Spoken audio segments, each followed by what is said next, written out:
Muy buenas tardes, señoras y señores. Bienvenidos al atardecer de este martes, día 24 de febrero de 2026.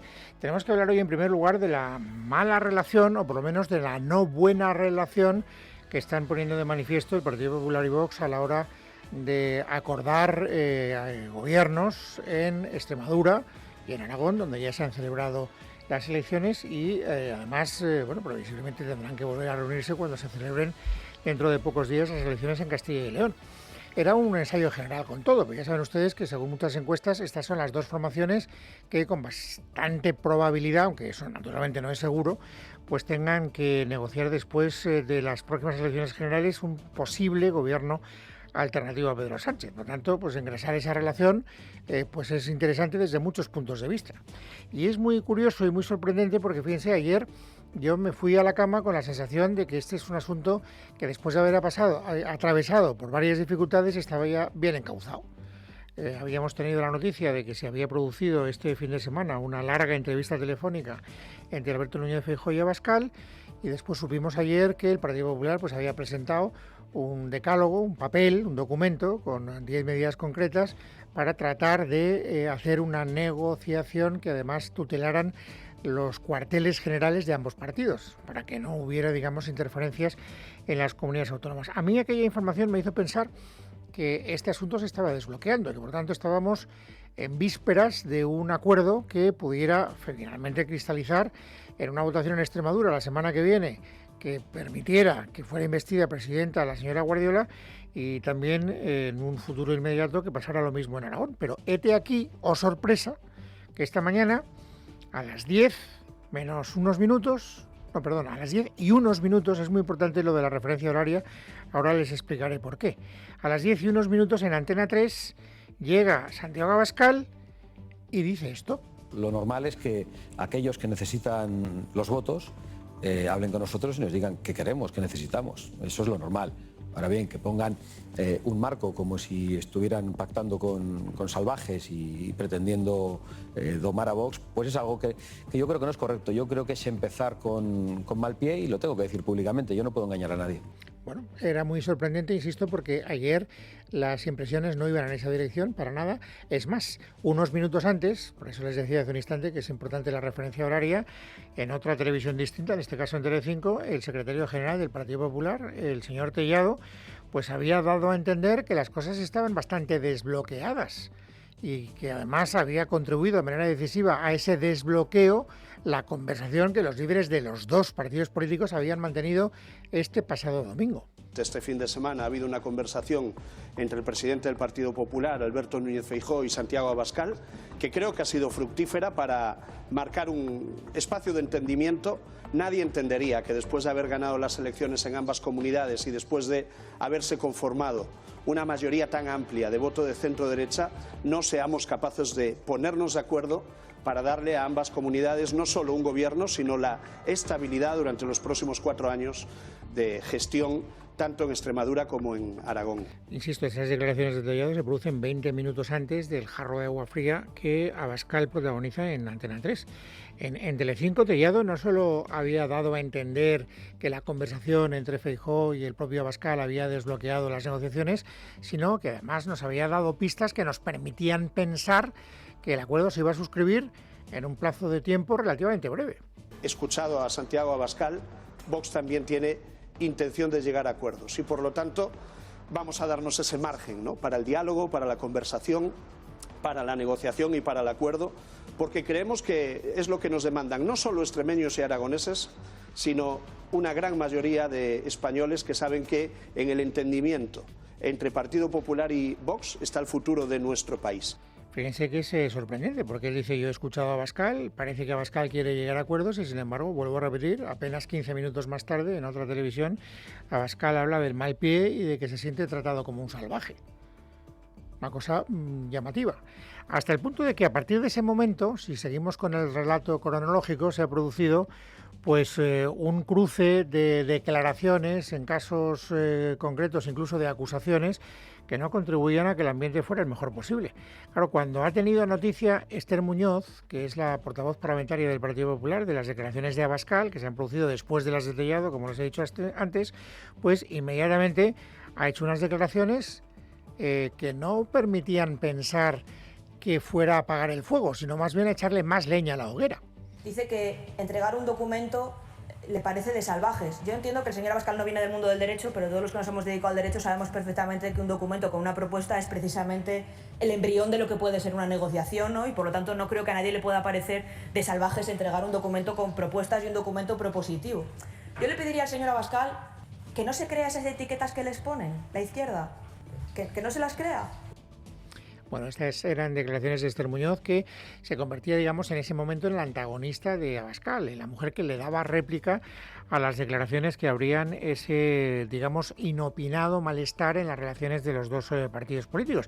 Y se invertían los papeles, porque había sido Abascal a primera hora de la mañana el que hacía de malo de la película, por decirlo coloquialmente, y después de estas declaraciones de Esther Muñoz, que eran bastante beligerantes, aparecía el vicepresidente de Vox para tratar de apaciguar el ambiente. Ahora era Vox el que quería, yo creo, que dulcificar un poco esas, encrespadas declaraciones que habían cruzado unos y otros. Escuchen al señor Fuster.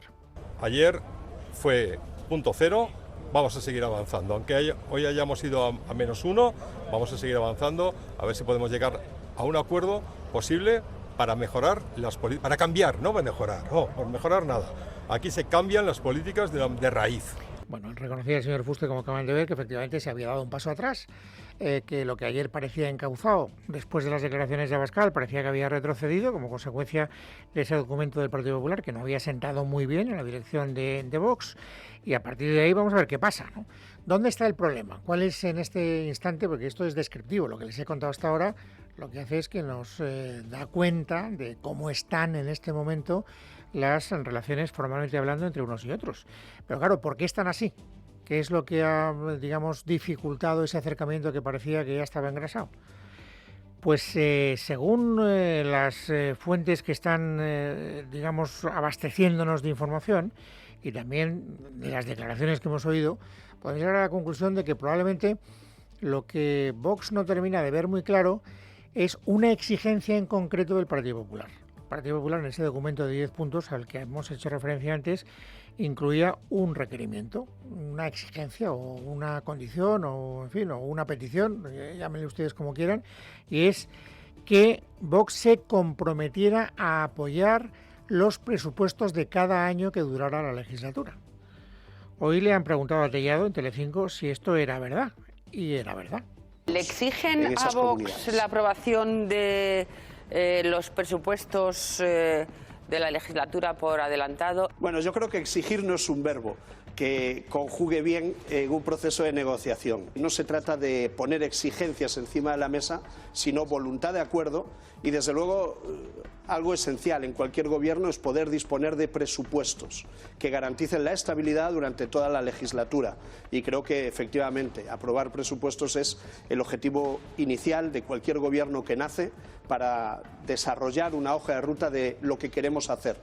Bueno, insisto en que parece ser que esta es una de las exigencias que a Vox le parece en este momento extemporánea. No digo que no termine aceptando, cosa que ignoro absolutamente, pero lo que sí que sé es que Abascal ha dejado muy claro que antes de llegar a ese nivel de detalle hay que aproximarse a un marco negociador con otros parámetros, en concreto 3. Primero, ver si somos capaces de ponernos de acuerdo en un cambio de rumbo, es decir, con programas, con medidas concretas, decretos concretos. En segundo lugar, plazos de cumplimiento. No nos puede volver a ocurrir lo que nos ocurrió en los anteriores gobiernos que compartimos con el Partido Popular, en los que los plazos se alargaban y la resistencia del PP a cumplir los pactos era muy grande. Y en tercer lugar, garantías de cumplimiento. Bueno, esto es lo que pedía el señor Abascal. Es curioso porque, claro, sí, yo la verdad es que no he seguido muy de cerca este asunto y no tengo información que me permita decirles, concluyan ustedes A o B, porque no tengo información que me permita darles ese consejo y no les ayudaría, más bien les despistaría. Pero bueno, si me piden ustedes una impresión personal, pues yo creo que en toda negociación se plantean este tipo de cuestiones de postureo, de negociar desde una posición de fuerza, y por lo tanto uno no se puede entregar de entrada. Yo creo que Abascal está pues haciéndose el interesante para que esa negociación, pues, en fin, no sea una negociación en la que el que más tenga que ceder sea Abascal y el que menos tenga que ceder sea el Partido Popular. Pero insisto en que esta es una impresión personal basada en algunas referencias, digamos, de segundo orden. Por ejemplo, ¿qué me lleva a pensar así? Pues hombre, alguna maldad que ha deslizado Abascal hoy en las declaraciones periodísticas que ha protagonizado. Saben ustedes que uno de los asuntos que se había dicho hasta ahora es que Génova, es decir, Feijóo, es decir, la Dirección Nacional del PP, ha tenido que intervenir y ha tenido que coger la sartén por el mango de la negociación porque María Guardiola en Extremadura era incapaz de llegar a un acuerdo por la mala relación que hay personal entre María Guardiola y los dirigentes de Vox en Extremadura. Y esto era un fijo en la quiniela, era una impresión que yo creo que compartían todas aquellas personas que habían tenido la oportunidad de hablar con unos y con otros en Extremadura. Y fíjense, sin embargo, en la entrevista de esta mañana en Antena 3, Abascal habla de Guardiola en términos exactamente contrarios. La señora Guardiola hizo un esfuerzo la semana pasada de acercamiento a Vox, de acercamiento público a Vox, y fue desautorizada por portavoces nacionales del Partido Popular y por compañeros como el presidente de la Xunta de Galicia. No sé, igual es mejor que le dejen a la señora Guardiola hablar con Vox y quizá pueda llegar a un acuerdo. O sea que ahora dice el señor Abascal que a lo mejor Guardiola puede llegar a un acuerdo más fácilmente que el señor Tellado o que el señor Feijóo. Es una cosa, insisto, sorprendente que a mí me permite pensar que aquí hay pues algo de táctica negociadora por parte de Abascal. Y luego hay otro asunto, para terminar ya de dar esto a la información que tengo a propósito de esta mala relación entre el Partido Popular y Vox, que también se ha convertido en un pequeño caballo de batalla y que también ha permitido intercambiar, digamos, opiniones más bien contradictorias o en fin, rivales entre unos y otros. Porque lo que dice el Partido Popular, lo que viene diciendo ya desde hace algún tiempo, lo dijo también María Guardiola, es que, claro, el partido de Abascal, Vox, se había encastillado desde el minuto 1 de la negociación en pedir cargos y en pedir puestos. Y que, claro, eso era la guinda del pastel, que eso se llega en el último término. Ayer ya les contábamos que Vox había cambiado de estrategia y había dicho que lo de los cargos quedaba para el final. Y hoy Abascal ha querido, digamos, fortalecer esa idea de una manera muy gráfica. Van a escuchar muchas tertulias los espectadores y van a leer en los periódicos que Vox ha pedido, que Vox ha exigido, que Vox quiere no sé cuántos cargos, y yo quiero decir que va a ser mentira. Si iniciamos unas conversaciones y unas negociaciones, quiero decir que cualquier cosa que se publique sobre eso va a ser mentira. Hasta que no haya un programa de gobierno, nosotros no vamos a decir una palabra sobre esas cuestiones. Y es curioso porque después de haber dicho esto, también Esther Muñoz ha querido rivalizar con Abascal, cosa que me sorprende. Insisto, como yo no soy un buen negociador, no sé si en estos casos a un órdago hay que responder con un envite, hay que responder con un envido más, no tengo ni idea, no lo sé. Pero lo cierto es que Esther Muñoz, en vez de suavizar el asunto, ha utilizado estas declaraciones de Abascal para revolverse contra el partido de Vox. Yo escucho a Vox ahora decir que no quieren hablar de cargos, pero hace 3 años yo estaba en Castilla y León en el primer gobierno que se negoció con Vox y el debate de Vox solo giraba en torno a cuántas consejerías y ahora ya no. Entonces, oiga, pongámonos a trabajar. Hay un primer documento que tendrá que ir seguido con todo lo que se habla en cada comunidad autónoma y pongámonos a trabajar, que es lo que hay que hacer. Bueno, la pregunta del millón. ¿Esto va a llegar o no va a llegar a buen puerto? Es decir, ¿van a tener que repetirse las elecciones por la incapacidad del Partido Popular y de Vox de pactar un acuerdo de gobierno y una solución, digamos, parlamentaria que permita la investidura de Azcón en Aragón y de Guardiola en Extremadura? Yo creo que no. Y hasta donde se me alcanza, Esther Muñoz, la portavoz parlamentaria del Partido Popular, también cree que no. Veo muy lejano que haya una repetición electoral, porque ningún ciudadano entendería que las fuerzas del centro-derecha tengamos una mayoría amplísima para gobernar y la desaprovechemos. Entonces, yo escucho a Vox ahora decir que no quieren hablar de cargos, pero hace 3 años yo estaba en Castilla y León en el primer gobierno que se negoció con Vox y el debate de Vox solo giraba en torno a cuántas consejerías y ahora ya no. Entonces, oiga, pongámonos a trabajar. Bueno, una vez más, insisten que hay que ponerse a trabajar Esther Muñoz. Y es verdad que Vox tiene que trabajar no solo en el frente de la negociación con el Partido Popular, sino también para resolver un problema interno que sigue enquistado y que cada día nos da un titular más. Ya saben ustedes que uno de los grandes acompañantes de Abascal en la fundación del partido fue Javier Ortega Smith y que durante mucho tiempo fue su brazo derecho, el hombre de máxima confianza. Además había una relación personal muy dura hasta el punto de que son compadres también, no solo son, digamos, compañeros de andadura política. Y esa relación ha saltado por los aires. De tal manera que Vox ha querido prescindir de Javier Ortega Smith como portavoz municipal en el Ayuntamiento de Madrid de Vox, y Ortega Smith se ha atrincherado y ha dicho que no piensa ceder ese cargo por mucho que la dirección nacional de su partido se lo pida. Ayer ya arremetió contra Abascal y hoy lo ha vuelto a hacer. Algunos tendrán que preguntarse y tendrán que contestar a los madrileños por qué ante una situación de tanta gravedad en España, con tantos problemas, con un gobierno de delincuentes y de criminales, han querido poner a este grupo municipal en la tesitura del enfrentamiento, de la división y entorpecer la labor que estamos realizando en pro de los madrileños. Algunos tendrán que plantearse si estas estrategias son buenas de cara a Madrid, de cara a los madrileños, de cara a los españoles. Bueno, estas son las declaraciones desafiantes de Javier Ortega Smith. Le han preguntado a Abascal, les he dicho que esta mañana ha estado en Antena 3, ha respondido a muchas preguntas a propósito de la negociación con el Partido Popular, ya hemos escuchado las más destacadas, pero también le han preguntado por este conflicto interno. Y él, que lleva en esa actitud ya varios días, lo que quiere es, en este caso concreto, balones fuera, que vamos ganando. En un partido político y en cualquier organización, las normas las tienen que cumplir desde el número 1 hasta el número 4, que creo que soy yo, pasando por el 6 hasta el número 68.000. Las normas son para todas. En segundo lugar, quiero decir que los partidos políticos no podemos estar mirándonos el ombligo. Yo estoy todos los días en la calle y sé de qué me preguntan, sé cuáles son las preocupaciones de la gente y nadie me pregunta por estas cosas. Bueno, pues este es el asunto político más destacado del día desde mi punto de vista.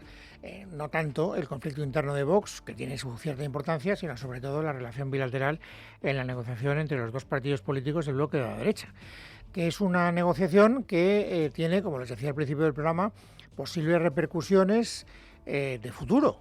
Porque lo que ha pasado en Extremadura, lo que ha pasado en Aragón, previsiblemente pasará en Castilla y León y previsiblemente pasará después de las elecciones generales cuando se realicen, cuando se produzcan.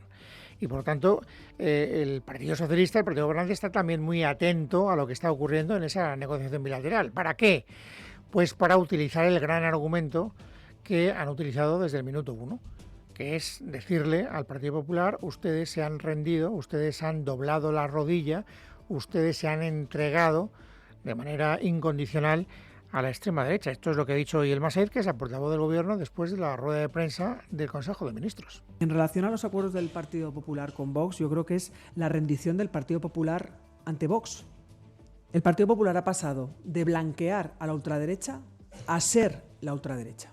Es una absoluta claudicación del Partido Popular a Vox, y ahora cualquier retroceso en derechos, cualquier recorte que quieran llevar allí donde pretendan gobernar, va a llevar la firma del señor Feijóo. Me hace gracia porque, si ustedes lo recuerdan, la portavoz del Gobierno, cuando le preguntan por algún asunto, digamos, político que tiene que ver con la izquierda y tal, dice: bueno, ustedes comprenderán que yo aquí estoy en calidad de portavoz del Gobierno y que no puedo hablar de política de partidos. Ahora, cuando se trata de meterle el dedo en el ojo a los partidos de la oposición, no tienen más mínimo reparo por hacer este tipo de valoraciones utilizando la plataforma que le da la portavocía del Gobierno. Bueno, ella hoy también ha querido, al margen de esta cuestión, vendernos el acuerdo más destacado y más publicitado, digámoslo así, adoptado hoy por el Consejo de Ministros, que es la desclasificación de todos los documentos del 23F, el frustrado golpe de Estado de 1981. ¿Cuántos documentos y qué incluyen esos documentos? Le han preguntado el Massaid. Respuesta: se va a desclasificar todo lo que hemos encontrado que estuviera clasificado en relación al 23F. Piensen que no hay un único sitio. Por eso, bueno, pues todo de lo que tengamos constancia es lo que se va a desclasificar. Bueno, me estoy refiriendo a informes, a transcripción de conversaciones, bueno, no sé si habrá alguna imagen. Saben que estamos trabajando ahora para su acceso, para el conjunto de la ciudadanía, por supuesto también para los medios de comunicación. Bueno, se trata de que estén accesibles a partir de mañana, sí, se cumple el objetivo del Gobierno. Le han preguntado varias veces, no una ni dos, a la portavoz del Gobierno si esos documentos van a reescribir la historia en términos distintos a los que hasta ahora conocemos. Es decir, se van a revelar algunas cosas que, por ejemplo, impliquen más al rey emérito, se van a descubrir cosas que hasta ahora permanecían ocultas y que no han aflorado en el relato de aquellos acontecimientos del 23F. Y el Massaid ha dicho que no ha visto los documentos y que por lo tanto no puede contestar a esa pregunta. lo he dicho varias veces, no he visto esos documentos, no he tenido acceso a esos documentos. Y fíjense, sin embargo, sin tener acceso a esos documentos, sí que se permite llegar a una conclusión. Y es que el gobierno los desclasifica para que la historia no la escriba la ultraderecha. Lo que hace el gobierno con esta decisión es impedir que la ultraderecha siga utilizando los bulos, las conspiraciones, la desinformación para difundir teorías que no merece nuestra democracia, y también para desinformar a los jóvenes, a chavales que piensan que con Franco se vivía mejor y que van cantando el cara al sol por nuestras calles. Bueno, es martes, es 24 de febrero de 2026. Vamos, amigos, a completar ahora el paisaje informativo sobresaliente de este día. Esther Nieto, bienvenida, buenas tardes. Buenas tardes, Luis. La jueza que investiga la gestión de la DANA ha dado el primer paso para imputar a Carlos Mazón. La magistrada Nuria Ruiz Tobarra ha acordado elevar una exposición razonada a la Sala de lo Civil y Penal del Tribunal Superior de Justicia de la Comunidad Valenciana, en la que solicita la imputación del expresidente de la Generalitat por una presunta inactividad negligente durante el día de la DANA. Hasta ahora en la causa solo figuraban como investigado la exconsejera de Justicia e Interior Salomé Pradas y el director de emergencias Emilio Argüeso. Sin embargo, en su escrito de 109 páginas, la jueza sostiene que la investigación sobre la negligencia en la gestión de la DANA no puede limitarse únicamente a estas dos personas. A su juicio, la responsabilidad debe extenderse inevitablemente también a Mazón, dada la evidente conexidad de los hechos y a la vista de los indicios, pruebas, competencias y normativa en materia de protección civil, también de quien ostentaba entonces la presidencia de la Generalitat. Y siguiendo con la crónica judicial, la Audiencia Provincial de Valencia ha ordenado al Juzgado de Instrucción número 15 la apertura de juicio oral contra la vicepresidenta de la Generalitat Valenciana, Mónica Oltra, y otros 12 investigados. La resolución responde al presunto encubrimiento de los abusos sexuales cometidos entre 2016 y 2017 por su exmarido contra una menor tutelada. Esta decisión supone un giro en el recorrido judicial de la causa. El pasado mes de diciembre, el Juzgado de Instrucción había desestimado los recursos de las acusaciones populares. Sin embargo, ahora la sección cuarta de la audiencia ha corregido ese criterio tras estimar los recursos de apelación presentados por Vox, la asociación Gobiérnate y la acusación particular ejercida por María Teresa Tanco. Para el ministro de Derechos Sociales, Pablo Bustinduy, integrante del espacio político Sumar, en el que se integra Compromís, el partido de Mónica Oltra, la decisión responde más bien a una persecución política. Así lo ha afirmado en la rueda de prensa posterior al Consejo de Ministros. Todo mi apoyo cerrado a Mónica Oltra, una década de ensañamiento y de persecución por haber servido el interés de la gente trabajadora y de la gente común en la Comunidad Valenciana. Es una persecución insoportable. Desgraciadamente no es el único caso. La izquierda en este país ha sufrido una persecución constante, permanente, que se lo digan a Ada Colau, a Pablo Iglesias, a Irene Montero, a Vicky Rosell, ni una condena. Política por esa información que hemos conocido sobre la retirada de material en Adamuz. Saben que los investigadores de la Guardia Civil que analizan las causas del accidente ferroviario han advertido a la jueza instructora de que Adif habría retirado del lugar del siniestro varios fragmentos de vía, incluidos tramos de raíl situados entre soldaduras sin su consentimiento y antes de que existiera autorización judicial para iniciar las labores de reparación de la vía. Estas piezas son consideradas clave para determinar si un posible fallo en la infraestructura influyó en el descarrilamiento. Adif sostiene por su parte que el material fue retirado para su conservación y mientras tanto el ministro de Transportes, Óscar Puente, dice en X que esto es una invención de la fachobulosfera. Vamos a conocer todos los detalles. Alicia González. Desde Adif aseguran que solo retiraron aquel material que ni la Guardia Civil ni la Comisión de Investigación de Accidentes Ferroviarios se llevaron en su inspección tras el accidente para que, una vez iniciados los trabajos de reparación, no acabaran en el vertedero. El gestor ferroviario asegura que este material no ha sido manipulado ni alterado y está en un edificio de su propiedad a disposición judicial y policial. Por su parte, el ministro Puente ha defendido que Adif tuviese la precaución de preservar los restos que no se llevó ni la Guardia Civil ni la CIAF. Así lo ha comunicado en la red social X, donde ha difundido la introducción de un informe de caracterización de los restos del accidente, documento donde se muestra la trazabilidad de la retirada y posterior depósito del material en la base de Hornachuelos, en Córdoba. El PSOE, por supuesto, respalda la actuación de Adif. Escuchamos al portavoz del partido, Patxi López, y la portavoz del Gobierno, Elma Saiz. Adif custodió de manera impecable algunas de las partes de la vía de Adamuz y que la Guardia Civil lo ha certificado así y que gracias a esa custodia la Guardia Civil dice que ha podido acabar la inspección de todos los elementos de ese accidente. Les aseguro que todo en orden y absoluto respaldo al ministro Puente.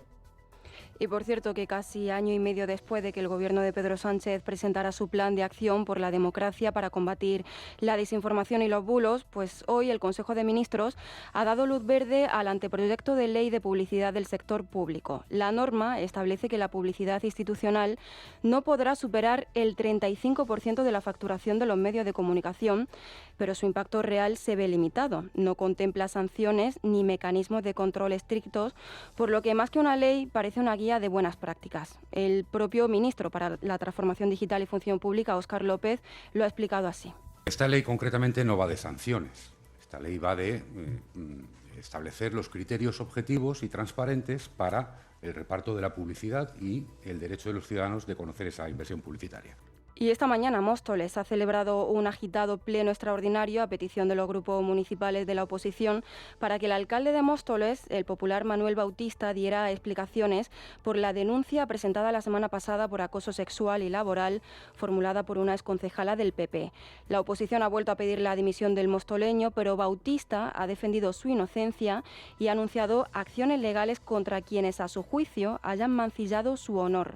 Además, el alcalde de Móstoles ha acusado al PSOE y en concreto al presidente del Gobierno, Pedro Sánchez, de expandir bulos contra él. Señor Sánchez y Moncloa han montado una gran mentira y están alentando y me está difamando y eso no lo podemos consentir en ningún caso. Esto no le va a salir gratis al señor Sánchez. Bueno, la respuesta del Gobierno ha llegado desde la rueda de prensa posterior al Consejo de Ministros por parte del ministro para la Transformación Digital y de la Función Pública, Óscar López. El ministro ha pedido el cese inmediato de Manuel Bautista. Hoy hemos vuelto a ver un espectáculo lamentable y yo reitero la exigencia del cese inmediato del alcalde de Móstoles. Hemos visto cómo durante 2 años se ha estado tramitando un expediente donde lo que se ha hecho ha sido presionar a la denunciante para que no lo hiciera y amparar al denunciado. Como dijo el otro día una importante comunicadora de este país, los casos de acoso para el Partido Popular son como los pimientos del padrón, unos sí y otros no. Y un asunto más, el cantante Julio Iglesias ha iniciado acciones legales contra la vicepresidenta segunda del Gobierno y ministra de Trabajo, Yolanda Díaz. Según consta en la solicitud de acto de conciliación presentada ante los tribunales de Madrid, el cantante considera que la ministra ha podido cometer delitos de injurias con publicidad y calumnias. Recordamos que Yolanda Díaz, en una publicación el pasado 13 de enero en la red social Blue Sky, aludió a situaciones de abusos sexuales y un régimen de esclavitud con una estructura de poder basada en la agresión permanente. Ahora Julio Iglesias le pide a Yolanda Díaz una rectificación pública y que reconozca expresamente el daño producido a su honor y reputación. De no hacerlo, el cantante se querellará contra ella.